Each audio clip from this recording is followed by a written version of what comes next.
Hey guys, it's me, Caitlin, and the other day I had a really good question about the benefits of using a rope halter. So I thought I would make a quick video on the benefits of using one and why I like to use them in my program. So for my personal preference, I generally will buy the rope halters that are stiff and have the extra knots on the nose. That's just something that I like to use. I primarily have a training program, so we get a lot of different horses in. Most of them have a tendency to be lacking in the ground manner department and can be a little bit strong. So it's just a little more beneficial to me to have that kind of halter. They also will sell them in different versions. You can get them without the extra knots on the nose, and you can also get them in a soft material as opposed to a stiff. They have all kinds of different nose bands that you can get, but just for my personal preference, again, I like the stiff halter with the extra knots on the nose. The reason for that is it just gives me a little bit of extra of a pressure point when I need it, and then obviously when I'm not applying it, the horse isn't feeling anything.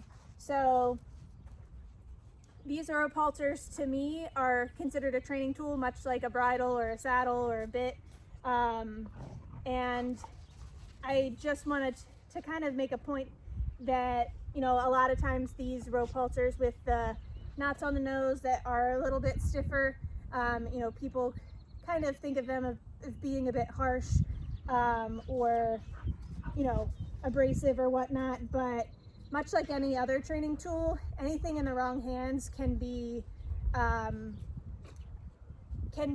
harsh or bad. You can take a soft rope halter without any knots on it, and it can be harsh if in the wrong hands, if that makes sense. So these rope halters the horse is only going to feel pressure when pressure is applied. So obviously right now she's not feeling anything because I'm not putting pressure on her, asking her to do anything. So that's kind of the other point of it, much compared to like using a nylon or leather halter with a chain on the nose. That chain is going to be constantly applying pressure because it's never going to release. Once that chain gets tight, you would physically have to loosen it with your hand to be able to get that pressure to go away, which takes away the point of teaching the horse something.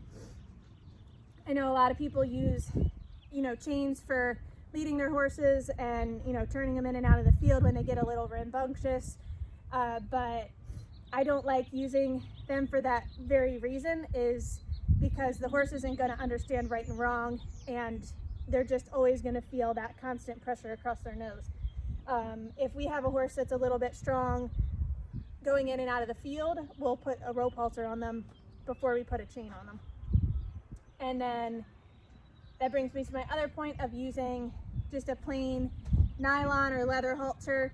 The only thing I don't like about them is horses can learn very quickly to push through them because they're just a flat piece of material, and they can learn to lean on them. There's, in the right hands, I could probably train a horse just as well in a nylon halter that I could in a rope halter, but for the average person, it's going to be a lot harder for them to get those results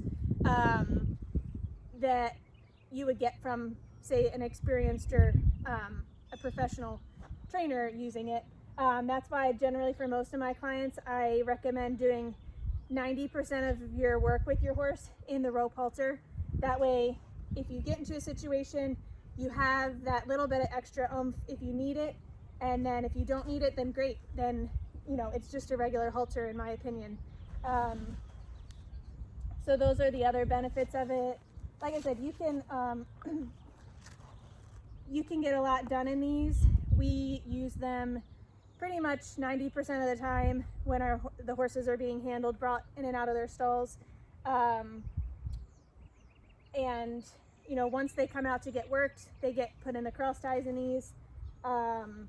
you know, and they just kind of know when they're on and they know when they're not. It's kind of funny how that works, but they do learn to kind of respect them. And like I said, those nylon ones, sometimes a horse can learn very quickly that they can push through them and kind of lean on them and get heavy, and that's how you start with you know, having problems with ground manners. So I also have something kind of cool in the works that I'm getting ready to release that has to do with the rope halters that I'm pretty excited about. I'm still working on a couple of the final details for it, but I'm super excited to share it with you. And I want you all to stay tuned for that. But hopefully this helps you, and if you have any more questions about the rope halters, leave me a comment or just message me, and I would be more than happy to answer them for you.